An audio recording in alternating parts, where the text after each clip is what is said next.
Biz Önügü Partiyası 3 yıldan beri emgeklenip bir top жұмыштарды атқардық. Мына сіздер дағы бұл жерде отырғандар, урматтуу қалай қалып, сіздер дағы айылдан шыққансыңар. Біздің ең негізгі күш әрекеттеріміз бұл региондар болған. Ең негізгі айылды көтерелік. Ең негізгі айылда жашап жатқан жарандардың жакшы турмушун көтерелік деп чечкенбиз. Ошол бүт күч әрекеттер ошоға жұмсалған. Эмне үчүн 24 жыл кече мына эгемендүүлүк майрамын өткөздүк. 24 жылдын ичинде эмнени таптык биз? 24 жылдын ичинде миллион мигрантты таптык. Миллион мигрант сыртта жүрүп биздин ата-энебизди, биздин үй-бүлөбүздү багып келатат. 24 жылдын ичинде завод, фабрикалар жок болду. 24 жылдын ичинде колхоз, совхоздор жок болду. 24 жылдын ичинде биздин балдар бакча приватизация кетти. Мына көп нерсе жоготтук. Ооба, 24 жылдын ичинде балким жакшылыктар келди, болду. Бирок ал аз экен, урматтуу агайын туугандар. Ал аз экен. Биз ушуну сезип билип, биз ушуну байкап, бизде бүгүн эмне калды? Бизде бүгүн жерибиз менен суу калды. Жер дегенде көтөрбөсөк, жер дегенде тургузбасак, эртең жерибизди да жоготобуз.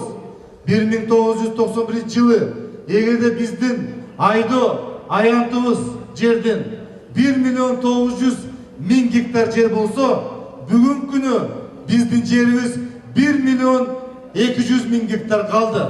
24 жылдын ичинде биз 700.000 гектарды жоготтук. Дагы 24 жыл өтсүн, дагы 700.000 гектар жоготобуз. Дагы 24 жыл өтсүн, 500.000ди жоготуп, биз өзүбүздү жерибизди жоготуп алабыз. Мына ошентип биз идеологияны түздүк.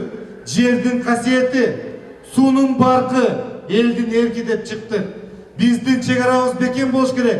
Эртең биз жерди карабасак, эртең биз чек араны карабасак, анда эртең мамлекетибиз жоготуп калышы мүмкүнбүз.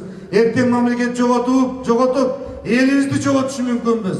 Ошон үчүн биз, урматтуу агайын туугандар, ошонун баардыгын сезип, баардыгын көрүп, биз 2012 жылы Өнүгүү партияны түзүп, жөнөкөй карапайым элге чыгып, кооз сөздөн качып, куур сөздөн качып, биз жөн эле жумуштарды аткардык. Жөн эле биз жерди иштеттик. Жерди кантип иштеттик? Кыргызстан боюнча биз 15 МТС'ти курдук. 15 МТС куруп биз 40.000 дыйканга кызмат көрсөттүк. Ошо 40.000 дыйкандын кызмат көрсөтүп, 109 миллион сом анын дыйкандын акчасын үнөмдөп бердик. Мисалы мына Жети-Өгүз районунда биз МТС аччы электе биздин дыйканыбыз 1 гектар жерге картошка жыйнаш үчүн 10.000 сом акча кетиришчи. Биз МТС ачкандан кийин ошол эле 1 гектар жерден чыгашасы 3.000 сом болуп калды. 7.000 сомду үнөмдөп бердик. 7.000 сом үнөмдөп 5 гектар иштеген болсо 35.000 сомду биз үнөмдөп бердик. Бул жөнөкөй карапайым дыйканга бул чоң акча. Ошол акчаны сен балаңа кийим алып бер, балаңа китеп алып бер, үйүңө телевизор ал, үйүңө килем ал, шартыңы үйүңө түзүп алгын деп. Мына ошол 15 МТС менен биз 190 гектар жердин үстүндө ар кандай кызматтарды көрсөттүк, урматтуу агайын туугандар. Ошон үчүн биз эмне үчүн биз парламентке бара атабыз? Эмне үчүн биз бийликке бара атабыз? Биз ишти билебиз, биздин тажрыйбабыз бар. Биз азыркы айылда кандай көйгөй маселелердин бардыгын билебиз. Бул таза суу, бул айылда бала бакча жок, бул фаптар жок, бул жан коңуштарда свет жок, жан коңуштарда жолдор жок, жан коңуштарда суу жок. Ошонун бардыгын жасаш керек. Ал үчүн эмне керек? Ал үчүн экономиканы көтөрүш керек. Биздин Өнүгүү партиянын мамлекеттин башкарууда жөнөкөй эле позиция бизде. Биринчи экономика, андан кийин саясат жүргүзөлүк. Биринчи элибиздин курсагын тойгузайлык, андан кийин саясат жүргүзөлүк. Эгерде элибиздин курсак тогузсак, ошондо эл өкмөткө, бийликке наразы болбойт. Мына ошон үчүн биз, урматтуу агайын туугандар, биз экономиканы тургуш керекпиз. Жумуш орундарды түзүш керекпиз.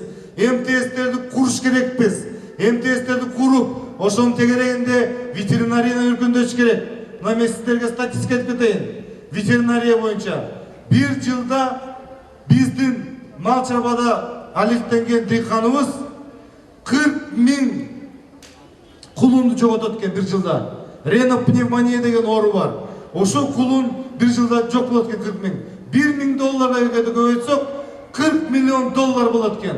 Бир жылда биздин элибиз, дыйканыбыз $40 миллион зыян тартат. Мына ошон үчүн ветеринарияны өркүндөтүш керекпиз. Жер семирткичтерди алып келиш керекпиз. Сапаттуу үрөндү алып келиш керекпиз. Биз эң негизги башкысы ошол жерди иштетип, сууну бактап. Мына Кыргызстанда 44 миллиард суу ар кайсы дарыялар менен агып түшөт экен. Ошо 44 миллиард сууну биз болгону 10-14 миллиард эле сактап атабыз. Калганы 30 миллиард куб чет мамлекетке кетип атат. Биз аны бүгүнкү күндө мына 300 000 гектарды дың жер жүрөт, дың жер жатат. Ошол кетип аткан сууну, суу сактагычты куруп, ошол суу сактагычты куруп 300 000 гектар жерди биз иштеш керекпиз. Мына ошон үчүн биз айтып атабыз. Биз 10 000 гектар жерди, дың жерди жылына тургуш керек. Ошондо эгерде биз 10 000 гектар жерди жылына тургузсак, биз 2 000 адамды иш менен камсыз кылат экенбиз, урматтуу агайын туугандар. Ошондон биздин идеологиябыз, жердин касиети, суунун баркы, элдин эрки деп. Эгерде жерди көтөрсөк, сууну тууралуу пайдалансак, таза сууну алып чыксак, ошондо элдин ден соолугу бекем болот. Ошондой биздин балдарыбыздын билими жогору болот. Ошондо анан биздин мамлекетибиз бийик болот. Биз жаңы модельди түздүк. Ийгиликтүү жаран деген. Ийгиликтүү жаран бул ким? Ийгиликтүү жаран бул жумушу бар жаран. Эгерде жумушу болсо, анда үй бүлөсү ток болот. Эгерде жумушу болсо, анда үй бүлөсүндө баласы оорубайт. Эгерде жумушу болсо, анда үй бүлөсүндө жарык манай болот. Ошондуктан, урматтуу агайын туугандар, биз жумушу бар адам, ийгиликтүү адам. Ийгиликтүү адам болсо, анда ийгиликтүү мамлекет. Ийгиликтүү мамлекет болсо, анда биз башка мамлекет менен тең сүйлөшүп калабыз. Ошон үчүн, урматтуу агайын туугандар, сиздерден суранабыз. Тандоо учуру келди. Жөн эле келип добуш берип койбой, тандап, программаны окуп, программа кандай экен? Көп аз айтып атышат. Биз келебиз, кыйратабыз, биз жасайбыз. Биз мына жасап келдик 3 жылдан бери. Бар жон түшүнүп, бир эле партия же бир жеке ишкер адам буну аткара албайт экен. Бул мамлекет деңгээлинде жасаш керек экен. Мамлекеттин акча менен кылыш керек экен, урматтуу агайын туугандар.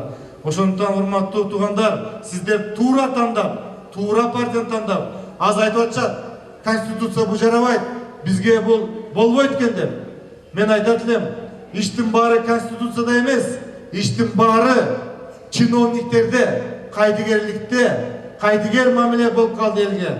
Ошондуктан, урматтуу агайын туугандар, туура тандап партияны. Мен айтат элем, конституцияга эмне киргизиш керек?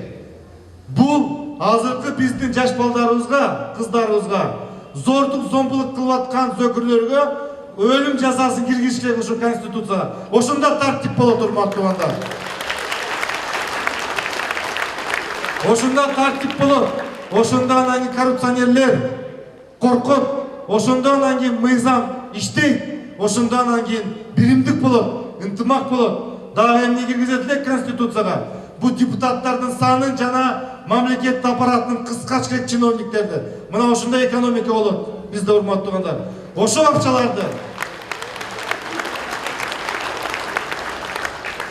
акчаларды мына ошо жаштарга бериш керекпиз. Мына биз да 3 жылдын ичинде бир топ жаштарга кызмат көрсөттүк. 5000 жаш жигит кыздарга биз бизнес план жазуу, бухгалтер эсептөө жана башка курстарды өткөздүк. 12 000 жаштарга биз тил үйрөттүк. Англис тили үйрөттүк жана орус тили үйрөттүк. Эгерде чет мамлекетке барам десең, англис тили үйрөнгөн. Эгерде Россияга барам десең, орыс тилин үйрөнгүн деп мына ошол жакта дагы иш жүргүздүк. Ошо баягы мен айткан кыскартып чиновниктердин санын, ошол акчаны биз мына ушундай окшогон спорт сарайларды куруш керекпиз. Биз ошого окшогон студенттерге акча бериш керекпиз. Биз ушул акчадан биз чет мамлекетке апарып студенттерди окутуп кайрап келип, биз бул жерде аларды иштетиш керекпиз, урматтуу туугандар. Мына бул жерде биз спорт сарайы турабыз. Мына бул Камчыбек Жолдошбаев агабыз патриоттук сезимдер менен бул спорт залды куруп, бул жерде мына балдарды өстүрүп, балдар көчөдө жүрбөй, бул жерде машыгып, бул жерде ынтымактуу болуп, бул жерде ар кайсы региондон келген балдар кыздар менен тааныш болуп, дос болуп, мына ошол жерден тууган болуп кетип атышат. Ошон үчүн Камчыбек Жолдошбаевга дагы чоң рахмат айтабыз, урматтуу агайлар. Урматтуу агайлар, мен дагы сиздерден сурап кетем. Шашылгыла. 2013 жылы сиздер дагы добуш бердиңер. Кайсы бир партияларга, алар парламентке өттү. Биз мына ошо Өнүгүү прогресс партиясы биринчи жолу аттанабыз. Сиздер шайлоо добушту берип көрдүңөр. Эмне болду? Биз шайлоого чейин эле 3 жылдан мына бери иштеп, кече эле түзүлүп болгон жерибиз жок. Биз мына жумушту билебиз. Сиздер да өзүңөрдүн добушуңар бизге бергиле, анан кийин бизди көргүлө кандай иш кылганыбызды. Биз сиздер үчүн иштейбиз. Биз сиздер үчүн кызмат кылабыз.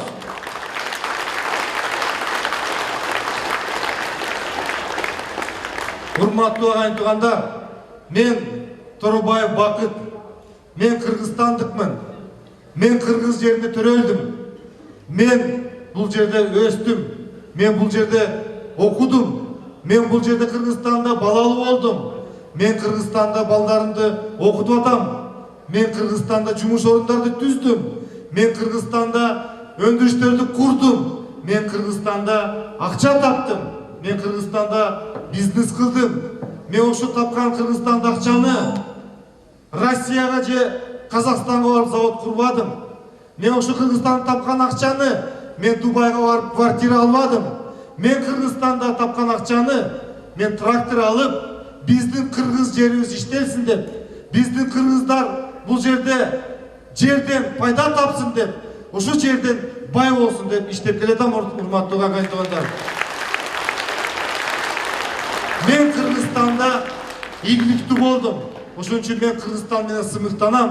Мен Кыргызстан жеримди сүйөм. Мен Кыргызстан элимди бактайм, сыйлайм, урматтуу агайын-туугандар. Мен эмне үчүн Өнүгүү партиясына бардым? Өнүгүү прогресс саясий партиянын бүт жаш балдары. Государственный структурада иштеген эмес буларчы. Уурдаган эмес. Ана карап туруп, ушул жака кирели, мына Бакыт Ергешевке айтып, мондай кылсак болот экен деп, колуна кол, бутуна бут болуп берели деп, биз дагы өзүбүздө жакшынакай жигиттерибиз бар. Мына ошо боюнча Өнүгүү прогресс партиясы былтыркы жылы биз киргенде 2014 жылы ушул салганда аст үстү болуп 1000 кишиге рабочий место бердик. Азыр өзүңөр билесиңер, бир рабочий место эмне турат? Барыңардын проблемаңар бар, кыйынчылык. Бала бакыраны багыш керек, кредитти төлөш керек. Ошондой эле балдарды окутуп, алардын маянасын бериш керек. Ошол мезгилдерде мен айтып кеттим келет, ушул жерде бизде ушул залда, тияктада 3 зал бар. Биздин Кудайдын бергениби же Алла Таала өзүнчө Кудай туруп бата кылганбы, 20 мастер спорт чыкты. 2014 жылы.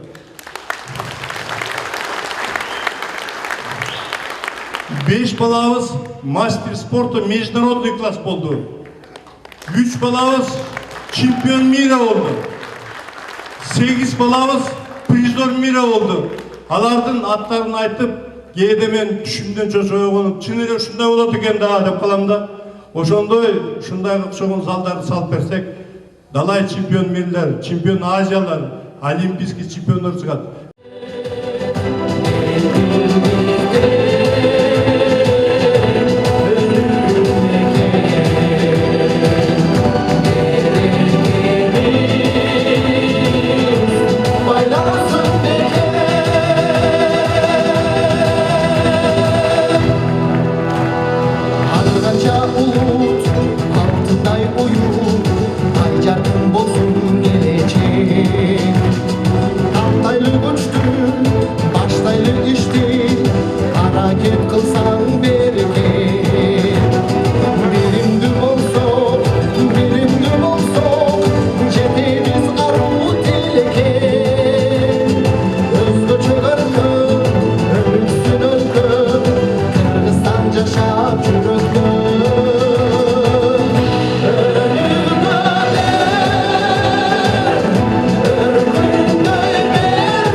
иштейм деген